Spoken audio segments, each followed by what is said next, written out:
Bonjour, bienvenue. Aujourd'hui, nous allons continuer notre série sur le droit administratif. Dans une précédente vidéo, nous avions défini l'administration au sens matériel et au sens des institutions publiques comme étant respectivement une activité d'administrer et le fait de pourvoir à la satisfaction de l'intérêt général par la mise en œuvre de prérogatives de puissance publique. Donc, ces prérogatives sont à la disposition des personnes morales de droit public. Cela signifie que ces personnes ont la possibilité d'agir par voie d'autorité, ce que n'ont pas les personnes privées, sauf les très rares cas où elles sont étroitement associées à l'administration. Donc, pour éviter les confusions, nous allons apporter quelques petites précisions terminologiques. Donc, les personnes morales de droit public et les personnes publiques, en fait, sont des expressions synonymes.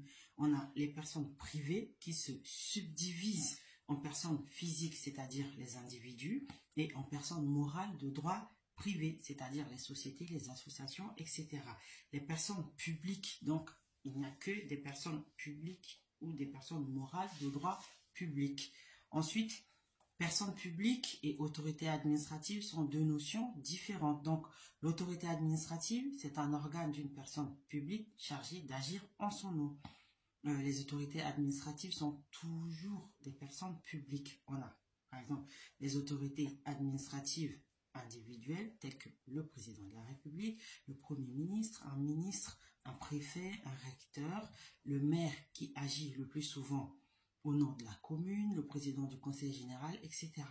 On a ensuite les autorités administratives collégiales, telles que les assemblées délibérantes des collectivités territoriales, le conseil municipal, etc., qui agissent chacune pour le compte de la personne publique dont elles relèvent.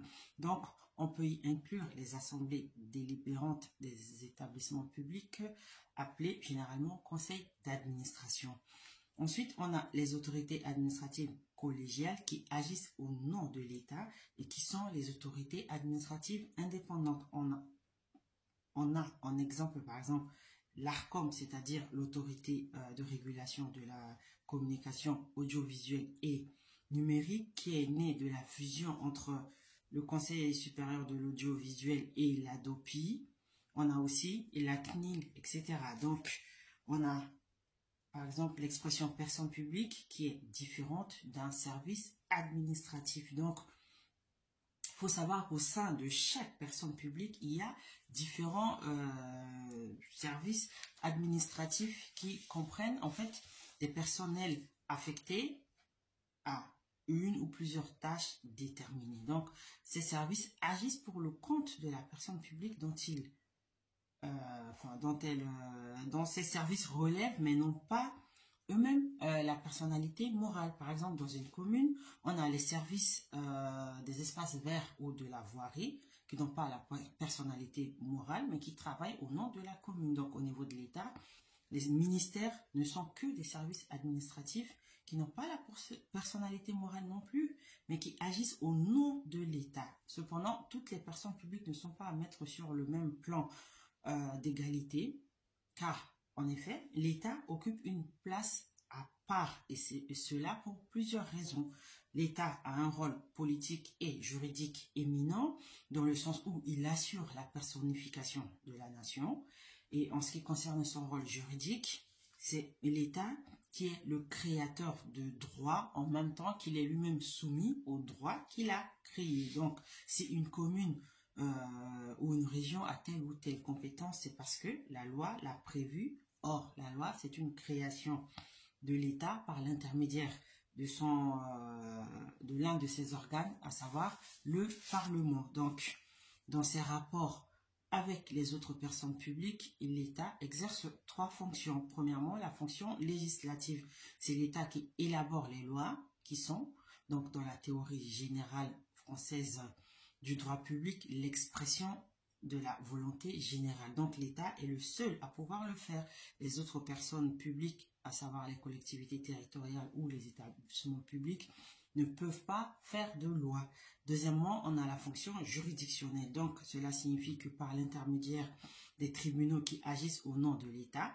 Ce dernier tranchera les litiges survenus entre les particuliers et infligera une sanction pénale à ceux qui ont enfreint la loi pénale. Et enfin, on a la fonction administrative, donc l'État assure la satisfaction de l'intérêt général dans le cadre de la loi. Alors, il y a une petite précision.